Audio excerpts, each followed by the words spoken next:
não parar, não precipitar e não retroceder.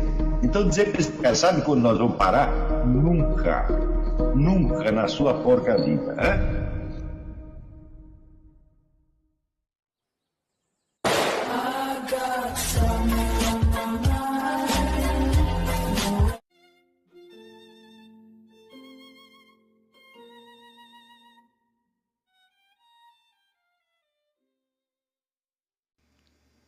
E aí pessoal, tranquilo? Então vem aqui antes do vídeo começar, pedir para vocês se inscreverem, quem não for inscrito, compartilhar, curtir, comentar. Quem puder seja membro do canal, que isso ajuda bastante. Tem também o link do Apoia-se. Quem puder ajudar nosso canal e apoiar financeiramente vai ser muito bem-vindo. Mas o mais importante é transmitir o conteúdo e os conhecimentos do professor Olavo de Carvalho para mais e mais brasileiros. Então compartilhe e ajude aí nossa causa. Muito obrigado a todos os membros, apoiadores do canal. Fico muito feliz. Tenho certeza que a gente está no caminho certo. Então fiquem com o vídeo e até mais. Valeu! Responder. O Alexandre Miro Ribeiro fez duas perguntas. A primeira eu vou responder daqui a pouco. A segunda, mais comprida, falando não dá agora. Então vamos lá. Ele diz, Deus criou o mundo do nada, e se eu pude compreender o que lia, a matéria não lhe resistiu. Para o seu ato, além de não haver matéria, não havia ordem nas coisas, quando a matéria foi criada. Nós, ao repetirmos imperfeitamente esse ato da criação, temos diante de nós o mundo já constituído em sua matéria, e, se bem que ele não resista, podemos contar com a ordem que já existe fora de nós no mundo. De modo que se o trabalho, por um lado, nos é penoso, por outro lado, nos é facilitado. Assim pergunto também, quando um filho quer formar-se à imagem de seu pai, ele começa por imitá-lo em situações mais fáceis, talvez com algum auxílio. Assim pergunto, também por esse nosso ato imitativo da criação, podemos nos chamar filhos de Deus? Mas é exatamente disso que se trata. Filho de Deus e não Deus, né? Então quer dizer que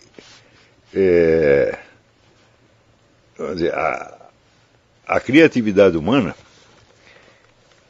ela pode tudo no seu próprio domínio, tá certo? Mas tem duas coisas que ela não se dá. Ela não se dá os instrumentos com que ela se realiza e ela não se dá a sua própria existência.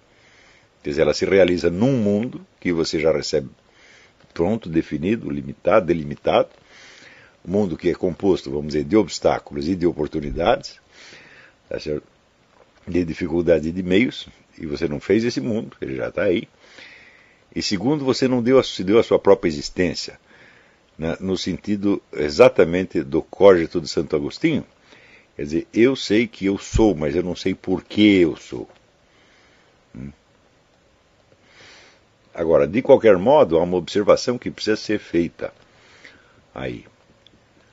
Quando você vai se aproximando desse seu centro criador, quer dizer, se afastando de toda, vamos dizer, a parafernália psíquica, intelectual, etc., etc., e voltando, como dizer, ao eu simples, nu e cru, que é o eu criador, que é a condição de possibilidade e tudo mais. Quando você vai se afastando disso,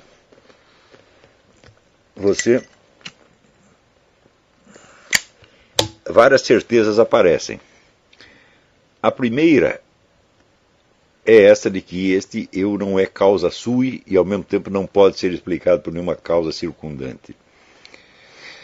A segunda é que se você está ligado ao centro da sua própria realidade, é impossível que este centro esteja desligado do ato criador fundamental. Porque senão seria a mesma coisa que você ser uma realidade que boia no espaço, totalmente independente, quando, no mesmo momento, você está percebendo a sua incompletude e está percebendo que você não é causa sua. Né? Então, isso quer dizer que se o centro criador de todas as coisas, se o ato criador, não está presente em cada um dos objetos, então esses não existem, evidentemente. Tá certo? E, portanto, a sua ligação, vamos dizer, com o centro e origem de todas as coisas está praticamente garantida por essa experiência. Isso vocês vão ter que fazer várias vezes para vocês mesmos perceberem como a coisa é assim. Pode levar um tempo, pode complicar, mas no fim isso vai ficar bastante claro para todo mundo. E é por isto mesmo que nós temos aqui esta segunda pergunta, do Franklin Laurentino.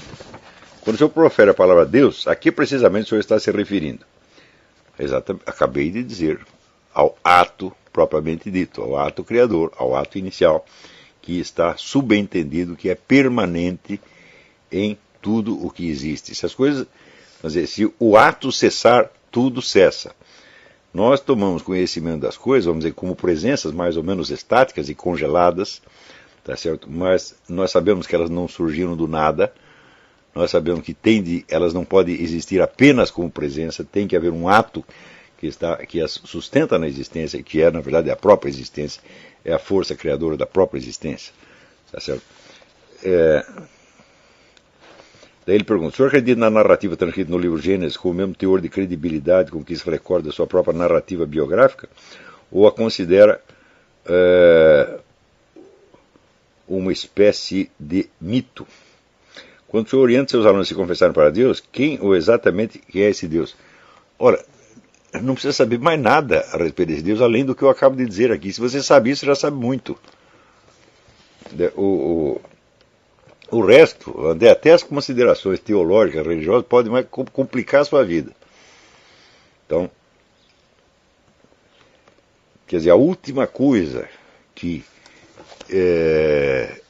eu desejo é entrar nesse tipo de discussão teológica. A perspectiva aqui realmente não é teológica, nem religiosa. Eu já expliquei aqui o que é o ato criador, por que ele tem de existir necessariamente, por que ele é o fundamento de tudo que existe. Tá certo? O restante que você venha a aprender sobre ele é por sua conta e não por minha conta. Se você quer usar o livro do Gênesis para te esclarecer alguma coisa, você o use. Se quiser continuar só assim, também vai funcionar do mesmo modo. Tá certo? Então, colocar esses problemas é só complicar a guerra. Quer dizer, você quer saber se há uma perspectiva religiosa por baixo desse ensinamento? Não, realmente não há. Isso aqui não tem nada a ver com religião, absolutamente nada.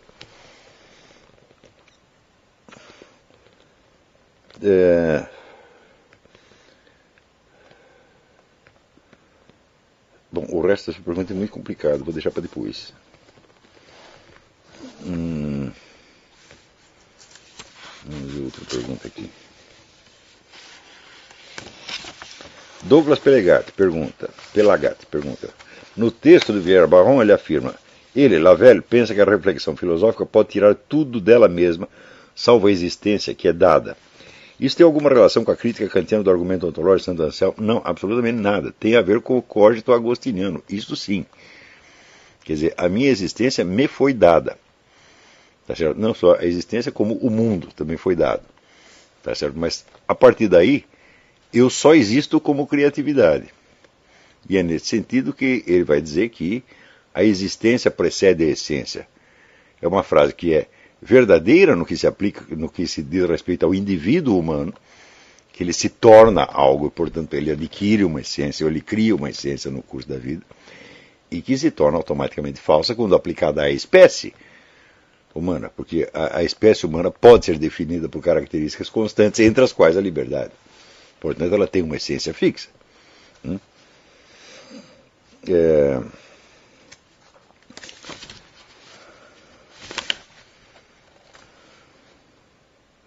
Quando o senhor nos indicou o exercício da oração constante, usado como recurso protetor para a integração da nossa atenção, lembrei das palavras de Paulo.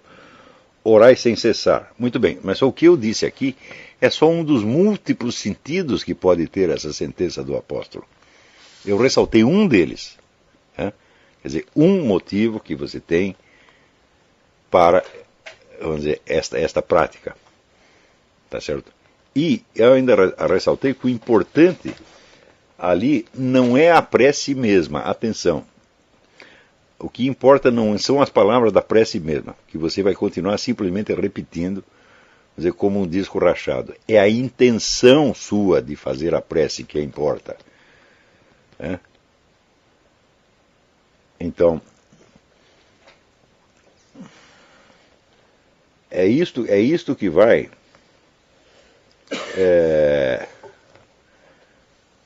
abrir para você a consciência clara da ligação entre a sua criatividade e o ato criador. Mas isso precisa, como dizer, alguma prática. Não adianta a gente ficar especulando. É preciso tentar e obter algum resultado.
Chegamos a mais um final de uma aula, de um vídeo. Espero que tenham gostado.